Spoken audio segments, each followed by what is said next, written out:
Hi friends! This is Dainty Tank. Thank you for joining me. Welcome back to Fatal 12. This is part 26. Woo! We're getting up here. I was absolutely flabbergasted by what just happened last time. Like, I read through it and I was like, ah! And so I went back and I was like, no, that's true. Odette actually confessed her love here. Whoa. On top of that, like, confessed her love and then said, here's all my information, eliminate me. What? And then gave the warning, hey, Scales got you. And so now there's Naomi Miharu time happening. And it seems like from the comments all of you guys were like, oh my god! It's just like me. Cool. It's not just me who's like, queer intrigue. Alright, let's do this. Load. Back into things. Scale still hasn't called us over for today's meeting. I can't settle down though, so here I am drinking away at Milk Crown. Some Japanese whiskey's my choice for today.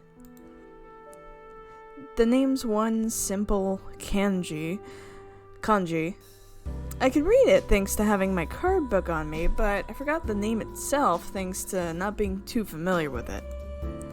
Which reminds me, haven't touched wine for quite a while.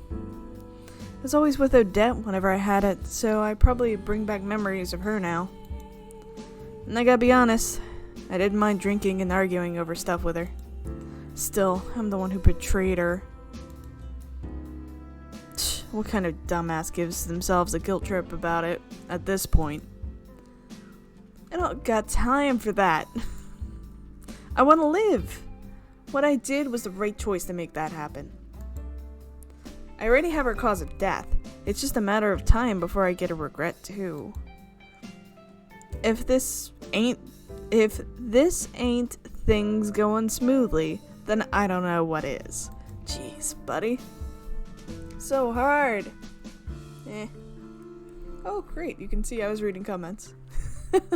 Yes, I do read all of your comments and I love them all. Thank you for them. All I gotta do is take care of this asshole Alan afterwards. No one can touch me now that I've partnered up with Scale. So, how do you plan to deal with Scale, dumbass? Or did you not think that far ahead? What? But Odette is nowhere to be seen. I tut at myself again. I might be drunk, but there's no excuse for letting myself hear things. That's something she'd say though, no doubt. Odette was there when I partnered up with Scale. I figured I'd be able to handle him myself afterwards. Yeah, here we are, and all I have is his name. Yeah. He don't got a clue about my cause of death or regret, though. Chances are Odette knows about the former by now. Would only make sense considering I know hers. Oh. I'm the one who's gonna elect her, though, so there's no risk of him obtaining any of my cards. In fact, Odette might already know his information. That'd be good. Thinking that I order another whiskey on the rocks. Nah, he ain't having that. Let me order for him instead. And just who the hell do you think? Odette! What it's like drinking on your own, punk. Odette plants herself on the seat beside me before ordering a bottle of some French red wine. Can't help but stare as the deep red liquid cascades into the glass. Its lustrous color almost puts me in a daze. I gotta say, while Italy might have the best food and wine, France is a good second. That fact never changed. Not even after backstabbing Odette. Let's kick this meeting off with some small talk, alright? Bit hard when I don't got anything to say to you in the first place. so to say, yet we end up talking about all sorts of stuff while enjoying our wine. We'd been working together for over a month. I've gotten accustomed to chatting away with her. Kinda hard to drop that habit cold turkey. You had a thing for me, didn't ya?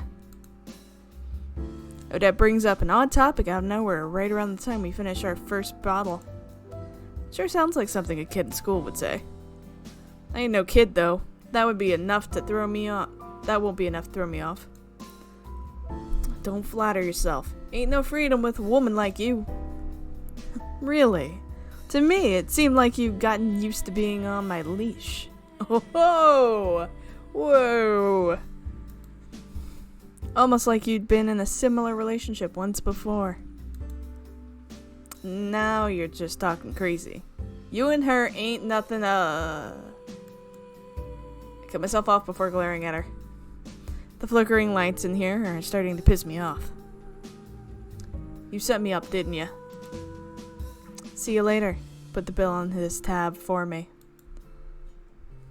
Odette wastes no time on leaving the bar. Feel my entire body shaking, wine glass still in hand. That was so quick. Oh my god, Federico. She did it. The shock of what just happened sobers me right up. Now I see why she came in the first place. She dug up my past, which means she knows about my regret. She came here just to tell me that. I slammed the money down on the table before throwing the bar door open and running out. Whoa. Ah, damn it.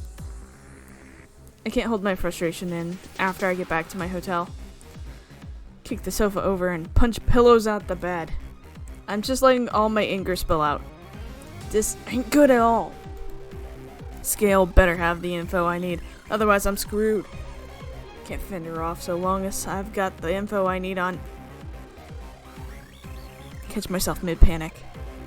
You know that won't be enough, damn it. Am I gonna go down without ever besting her?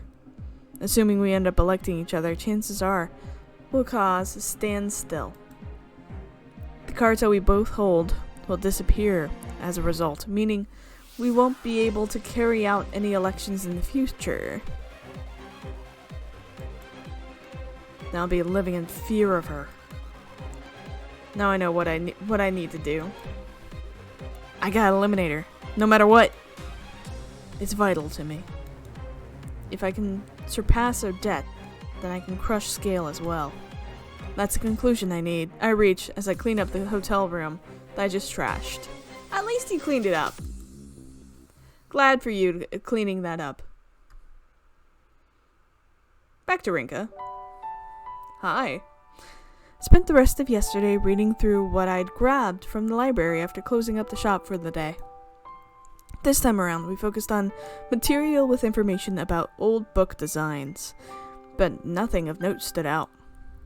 There wasn't anything too reminiscent of the design of our card books. I was just getting started, though. Never expected to find something right off the bat. With that in mind, I head over to the bathroom to wash my face. And something happens? Or just checking in. Scale finally rounds us up 2 days after Odette came by for a chat. What day was that? What day is it? Friday. Whoa. Miharu was with us too, but she's as cold as ever. That's the gist of it. This should do well to back up our thoughts regarding Odette's regret. Scale closes his explanation with a heavy tone. He told us about Odette's past. Wolf. Born on a family farm, her mother passed away not too long after her birth. No one knows for sure whether or not the despair of losing his wife drove her father insane. Regardless, it's a fact that Odette suffered abuse by his hand. The abuse she received not long after hitting puberty resulted in a particularly drastic consequence. Her body became unable to sustain a child. Oh, that reality must have crushed Odette. She left her father at the brink of death, though the use of the tools on their farm before Whoa, whoa, whoa. Left her father at the brink of death through the use of the tools on their farm before moving abroad.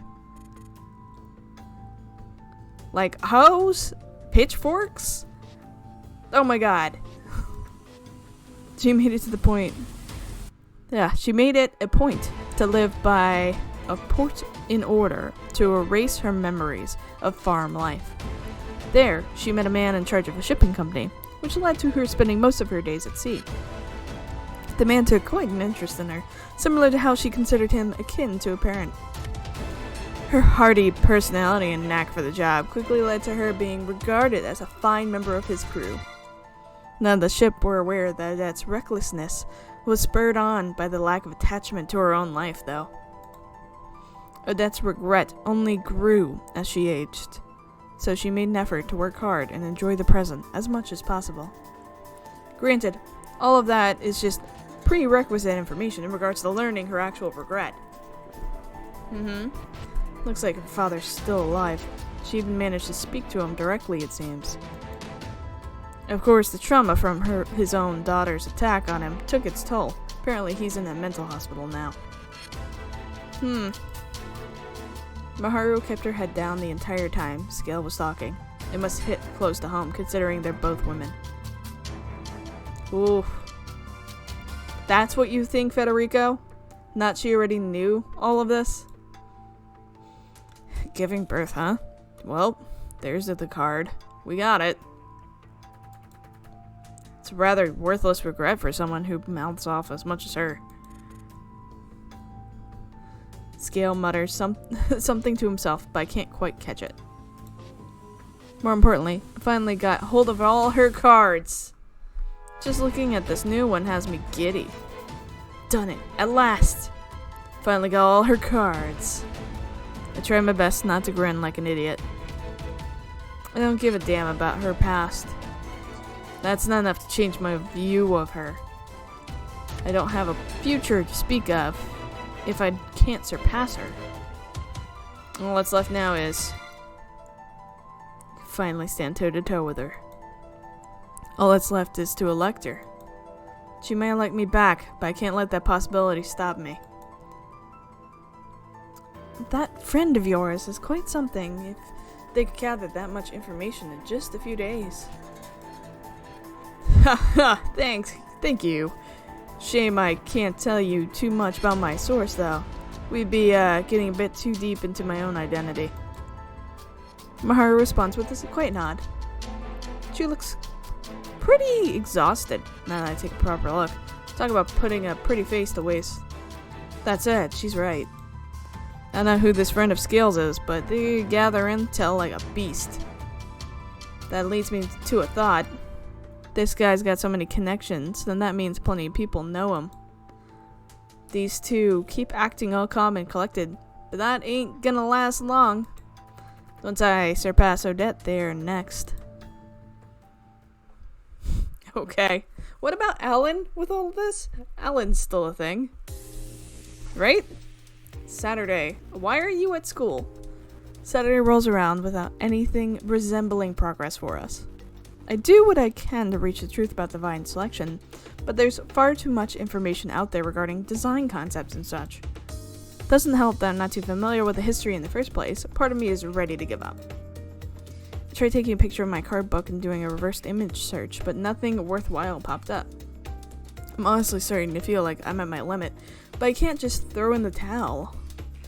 If I can't think of any other methods, then I should stick to this way for now. You've been getting enough sleep, Barini? I get some during the first 2 periods. Now you're starting to sound like me. Keeping the store open has inevitably led to me losing sleep. Maybe one of the regulars knows. My thoughts become words before I realize it. The regulars at Lionhouse have all manner of jobs. Plenty of elderly people too, so one of them might know something. I know I don't have the luxury to stop now, which means keep my priorities in check. She's done for her. Mao's exasperated voice helps to bring me back. Helps me in much the same way. Is Miharu here? Yo! Nirin! Miharu took off today. Miharu's absences have been growing more and more frequent. She can't afford to miss too many days due to her scholarship, but I'm sure she's aware of that without me having to point it out. It's about time for us to head home. Wanna hit up Lionhouse, Nirin? Been a while since we did that. I'm surprised you're the one inviting her. Not that I mind. While I appreciate the invite, I'm a bit busy today, you see. I got it. Guess I'll head over myself. Naomi offers an apologetic bow before leaving the classroom. Mal's coming to Lionhouse though, so this will be the first time in a while that we both leave school at the same time. As for Naomi, she seems somewhat different today, especially considering how nervous she tends to be whenever she visits our classroom. Because Miharu is there. Yup. Speaking of, news of Miharu's absence is worrying Naomi. That is what prompts her to come here on her own. She has to be at work. Naomi heard about how much Miharu worked from Rinka. It led her to assume that Miharu would have regular shifts scheduled, even in their situation. Welcome home.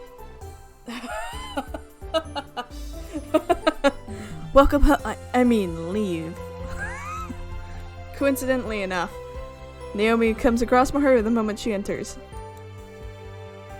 I have something I need to talk to you about. I'll be done in half an hour, so would you mind taking a seat? I can't guarantee you'll feel comfortable though. Okay, I will, thank you. Naomi takes a seat on her own. The male clientele direct their gaze toward her. Naomi fails to pick up on the jealousy felt by the others as they do so.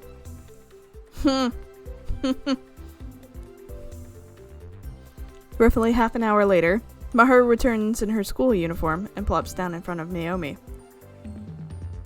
That's rough. Time has flown by for Naomi because she's had her face buried in a book the whole time. Good for her. Good for her. Miharu isn't comfortable discussing things with Naomi at her workplace as opposed to somewhere like Lionhouse, but she also knows she has no real alternative. Facts. Sorry, I clicked around accidentally. Naomi braves a few quick glances at the other customers, confirming that neither Scale nor Federico are present. Is it safe to assume that you haven't been able to materialize Scale's regret yet? Naomi gets straight to the point. It's plain to see how exhausted Miharu looks. The bags under her eyes and absent-minded gaze are enough to tell her that Miharu has been sacrificing sleep for the sake of research. Yeah, you're right. I've been searching sports-related things in relation to a gold medal, but nothing worthwhile came up. I'm going to get elected next at this rate. If that happens, it's entirely possible that Scale will get a hold of Rinka's card. Shouldn't you ask Rinka about this? She may be able to help you, considering she's formed an alliance with Odette and Alan before. Naomi has made sure not to tell Rinka about any of this until today. She understands that Miharu doesn't want Rinka worrying about her. There's a limit on how far one can drag it out, though. Naomi knows having that attitude is how one can lose what's precious to them.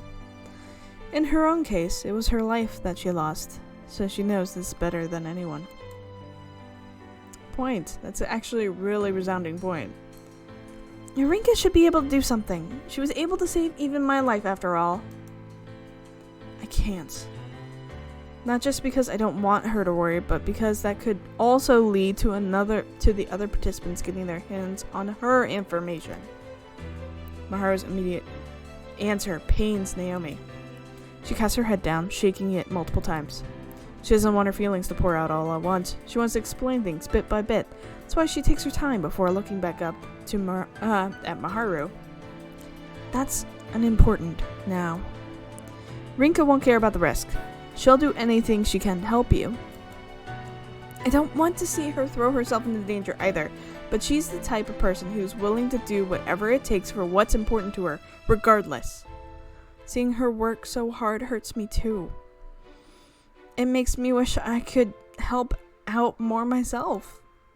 Watching her suffer over losing you scares me even more.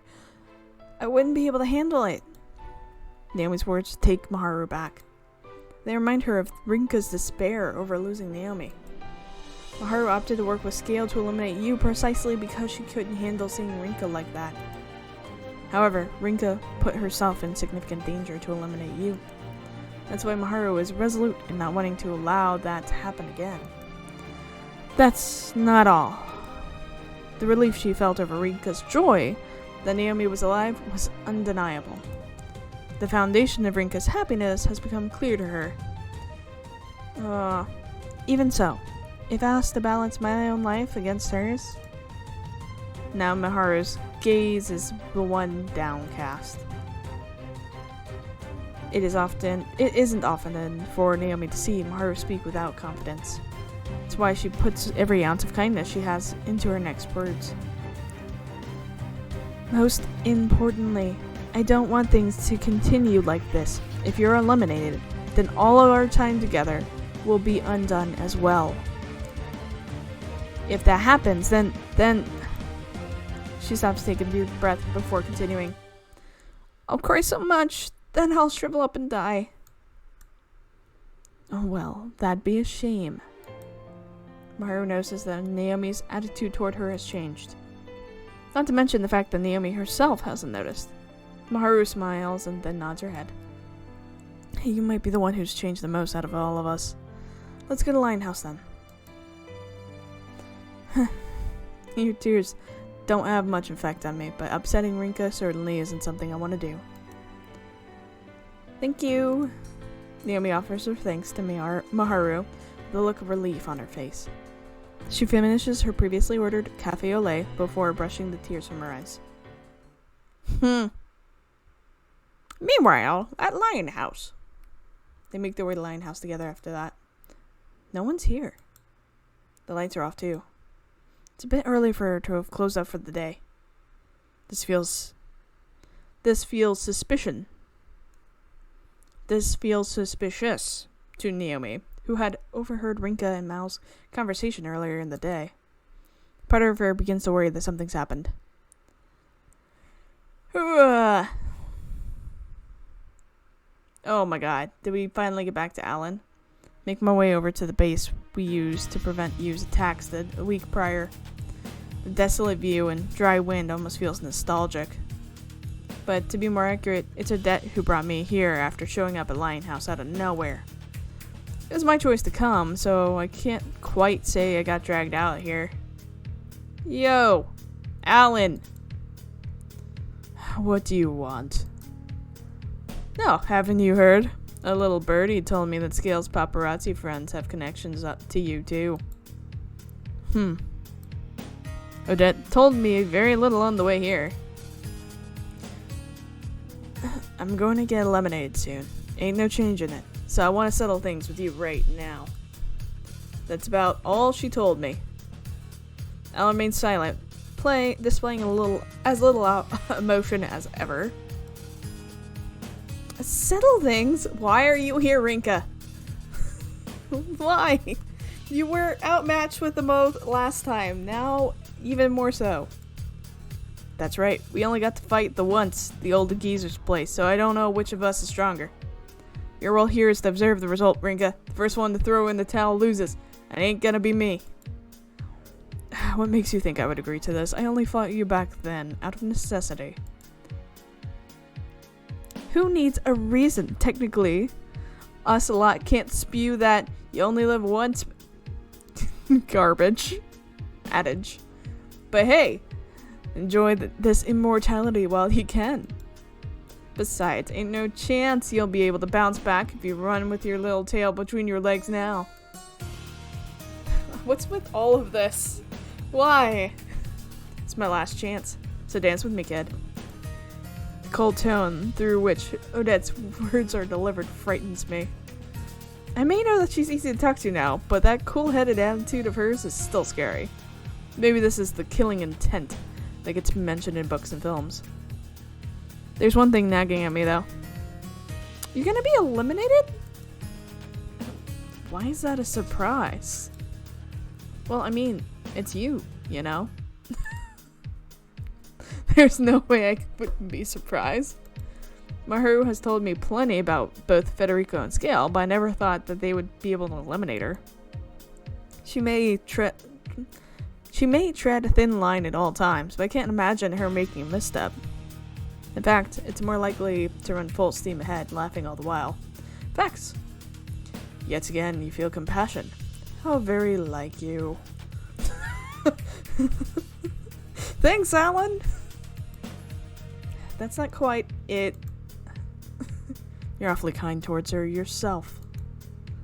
I honestly find it hard to believe that she's going to be eliminated next, based on her composure. So, Odette's basically going down in flames right now, and she's just like, I'm gonna take all you bitches with me. It's fun. She brought it upon herself to say that this is her last chance, though. She must be fully prepared for what lies ahead. Odette is going to die. She's my enemy, I know that much, and yet I can't help but remember how we stopped you together and brought Naomi back. I know Scale's regret. Okay, so what? You helped me once, so at the very least, you gonna make a point soon? Odette glares at me, her tone is dark. That alone prevents me from saying anything else. I don't got no issue starting with you if you're gonna try and humiliate me. That's not what I recommend you drop the soft-hearted attitude. Do you forget that I am here as well? Scale Jones, regret is information I seek. You're going to tell me it, whether it be your own will or not. Shh, you really are determined to have a reason first, huh? I gradually come to understand what they're talking about. Rinka, why'd you even say that? No, he's gonna be after you again. Jeez. My own exclamation has served as a spark Alan requires. He said he had no reason to fight Odette, but now he does. I guess I'll fight to protect you, brat. I know no hesitation once my goal is clear. Defeat Odette and get information regarding Number 9's regret out of me. That's the goal he has his sets on. Oh my god. What's about to happen? What's about to happen? As you observe their fight from outside the storehouse. Why? They likely have guns on them. It only makes sense to head outside before they start firing at one another. I might not die if I got caught in the misfire, but I'd still get badly hurt. The walls should be thick enough to stop any stray bullets. I can't avert my eyes though, determined to see their fight through. How are you watching their fight if outside the storehouse? It's their way of settling things. Odette likely doesn't need a proper reason. She's considered Alan a worthy foe. Simply wants to beat him for her own satisfaction. I'd be lying if I said I understood that thought process. Regardless, I have to see this through. My reason is simple, too. This is the fight that encompasses the very life of Odette Malencon. Ah! Do we get to see this fight? Oh my god. 30 minutes later, the fight shows no signs of ending. Neither have been able to land any significant blows. So I assume they're trying to wear one another out. 30 minutes is more than enough to wear a normal person out. Their intent is made clear by their each and every action. I can't seem to take my eyes off them, not even for a second. I have no interest in martial arts and stuff, but I guess I understand the appeal of competitive fighting if it's as entrancing as this. Ah, there we go. Ugh.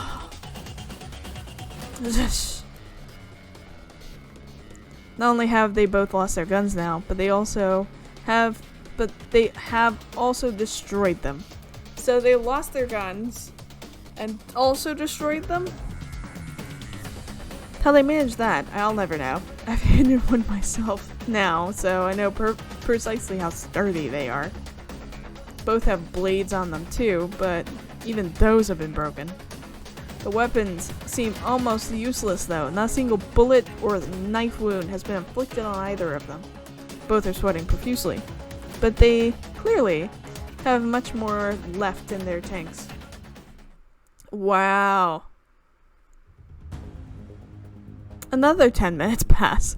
Oh my god. The exhaustion must have hit the both of them at the same time, judging by how the nature of the fight changes. They are now keeping their distance from one another, as opposed to constantly rushing in like before.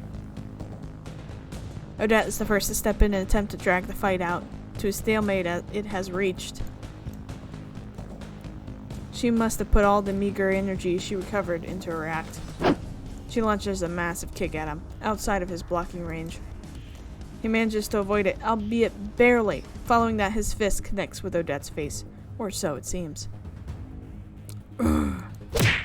She uses her forehead to take the brunt of his blow. She literally just... What? Just... BAM! Oh my god. His expression makes it clear that he is reeling from pain, which Odette takes advantage of by kneeing him straight in the solar plexus. Ooh. She keeps up her relentless assault following this, not allowing the opportunity to go to waste. Each blow is ferocious enough that I'd be knocked out cold after one hit, but he's taking every single one of them. He must have been biding his time while taking the hits because he finds the right moment to claw at Odette's neck. Gah! The wind can't build up muscle in their throats, so the resulting damage is clear. She comes to a complete halt for a brief second, and now Alan launches his own attack. Whoa! While Odette's assault was akin to a wild beast's, Alan is more serene. There's a rhythm to it, almost like a dance. His movements are completely different from before. Not like Odette is simply allowing herself to be attacked either. She isn't dodging or blocking the incoming blows, she's biting at them. Oh my god! There's more blood that flows the harder and deeper she bites. She's biting him! Just as planned. The fight is far from over. What is happening? Meanwhile... I'll stop doing that. The streets begin to empty out around 10 p.m. Meanwhile... see? Naomi and Miharu are still waiting in front of Lionhouse for Rinka's return. It's far more humid at night during June than it is cold. There's no reason for Rinka no response from Rinka to any messages sent or phone calls are met with a response that her phone is off. It's getting late. You should probably go home. Of course, I'm too worried to do that now. I'll make up a good excuse, so I'll be fine. Don't forget that I'm worried about her as well. Miharu silently nods in response. Funny how I need to rely on Rinka after fervently persuading her that I can handle things on my own. She won't mind. I know that. Miharu says nothing in return. She doesn't need to. Her gentle smile is more than enough to reassure Naomi. Meanwhile, I know I said I'd stop, but what is happening at the epic fight of the universe? Oh god. Things start to wrap up after another 30 minutes. 30 minutes? Neither are moving as well as they were before. Yeah, there's blood. In fact, they're both so exhausted that even I might be able to outrun them. As if the fight wasn't spectacular enough already, it ends with a cross counter of all things. I can't tell if Alan is out cold or not. His eyes are completely blank. As for Odette, her eyes are closed, but she has a big grin on her face. I'd have been happy if I got to go out like this. With that said, she lets herself fall unconscious. Alan watches as she does so. It's hard to tell what he's thinking. And then he collapses too. I rush over to them both. They're out cold, but they're still breathing. I guess exhaustion has finally forced their bodies shut down. I'm not too sure if they've managed to sell things like with this, but what I do know is that Alan was the last to fall unconscious. Odette lost. Still, there's nothing settled by this. They just pummeled each other until they passed out. I'd be a winner here were I to have a gun on me. That's a thought, Rinka. Why are you here in the first place? But why is your other thought is, I would win if I had a gun? But I mean, why do I need to be here? Fact. Probably have to attend to their wounds now that that's ended like this. Crap, my phone's battery died. Ended up having to rely on my memory to find the nearest convenience store.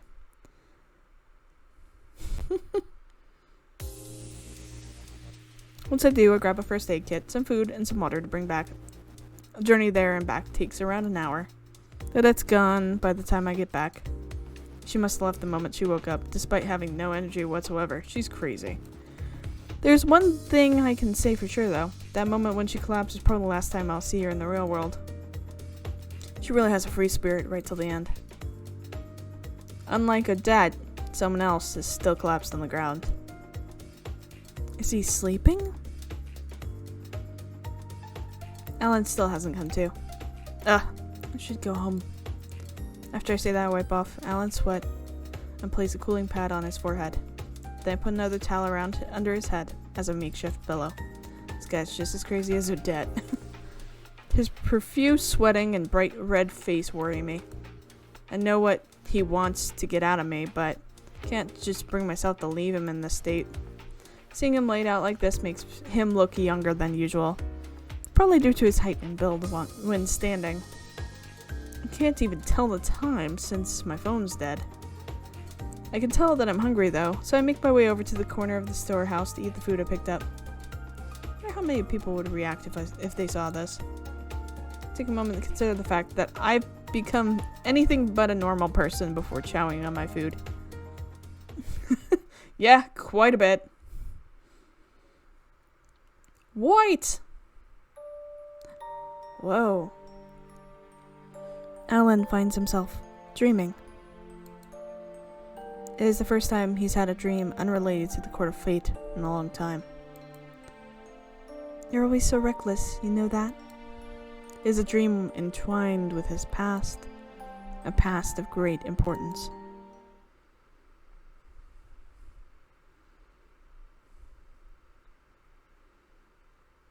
Oh my goodness. Amrita? Alan wakes up just as I finish my food. The fact that he sits up so quickly surprises me. I'm not quite sure what he's saying, but it sounded like he was calling out for someone. Of course, questioning him about it wouldn't be a smart decision. No, it's you. Comes to grips with the situation after noticing the sheet on his forehead, towel under his head. You could have just left me here. I was going to leave after I finished eating, to be fair. I meant long before that. Place my trash inside the convenience store plastic bag, then take a bottle of water over to Alan. Did I lose? You were the last to collapse, though only by a few seconds. I can hardly consider it a victory if I don't remember it. Saying that, he takes a deep swig of water, as I just handed it to him. When he stands up afterwards, it serves to remind me just how big he actually is. Not sure where to take the conversation now. After a bit of deliberation to come up with a certain proposal. So, hey, you tell me everything you found out about Scale Jones so far, and I'll tell you what's written on his regret card in exchange. There's no immediate response, so I can only assume that he's taken by surprise. Feels like the best option for me, though, especially when Alan and Odette's conversation hinted toward Alan knowing plenty about Scale. I'm not sure if I'll end up electing him myself or not, but it's the fact that he'll come across my own information at some point. Knowing his cause of death will allow me to protect myself, should he decide to elect me, at the very least. That's why it's best to if I get what I can out of Alan now. Very well. Once Alan has finished telling me what he's discovered about Scale, I revealed the contents of his regret card. Gold medal. I feel like there's something that links to his regret in the info Alan told me. No new card seems to have been formed on his end, but I'm sure he'll be able to put the pieces together quickly enough. Alright, I should go. Tomorrow's Sunday, but I'd rather open the store if I can. I'm a bit paranoid when my phone's dead, but right now the sheer exhaustion is my biggest issue. What is true strength? That's out of nowhere. Alan? Excuse me? He doesn't respond, so I give up and leave. About half an hour's walk from the closest station. The idea of having to walk the same path back already has me reeling. Wow. Back over with this crew, it's 1 a.m. Shinjuku may be a major stop in Tokyo, but the last train don't run much later than this. Meanwhile, Miharu and Naomi are still waiting in front of Linehouse for Rinka's return. She's taking her time, isn't she? At this point, I'm more willing to consider that she may be out with a boyfriend or something. It's Saturday after all, and I never did ask if she was dating anyone. Naomi. Yes? Do us both a favor and shut off that part of your brain that creates those ridiculous thoughts. Naomi feels a chill run down her spine. Well, it wasn't exactly a joke. She swears not to bring that topic up ever again. At this rate, we're going to have an officer to question why we're here. I'm not quite sure what to do now that we've missed the last train. Granted, now that it's Sunday, it technically doesn't matter what I do if I'm going to be eliminated anyway. Perhaps I'm best off writing a will for Rinka. Miharu. Naomi fails to find the right response to match how deadly serious Miharu is. Doesn't help that she feels responsible for this situation too. Miharu could have used the time to possibly find information about Scale had she not suggested relying on Rinka. Those memories may disappear should Miharu be eliminated, though. Even if they don't vanish completely, they will become far too blurry to recall. More so than even her earliest childhood memories. This even applies to when the two of them let their feelings clash. The idea of losing that experience scares her. Don't worry, I'm sure Rinka will be here. Naomi's voice is audibly quivering. Both know her faith is entirely unfounded. You really are a crybaby, aren't you? Still, I do feel envious about how honest you can be sometimes. Miharu feels at peace for reasons she cannot understand. If what she's currently feeling toward Naomi is similar to how Rinka feels, then she might just... Whoa! The sudden voice takes Naomi and Miharu by surprise. Why are you two hanging around outside my house at this hour? Rinka! Naomi dashes over to Rinka without a second thought. Whoa! Rather, she attempts to before tripping over her own feet. Okay. I think this is a good place to stop before things get even more ridiculous. So that was an epic fight of epicness. I really enjoyed this. I hope that you have been enjoying it as well. And we're about to have some more serious talk. I don't even know who's going to elect who in this election. This upcoming, election is going to be nuts, with everybody knowing each other's information. Whew. Okay. With that, thank you all for hanging out. Thank you for commenting. As you can see earlier, I do read them. I love hanging out with you guys. I love hearing your thoughts. And I love this community. So, subscribe, save, do the pokey things and stuff. And with that, I love you all. And I will see you next time. Bye!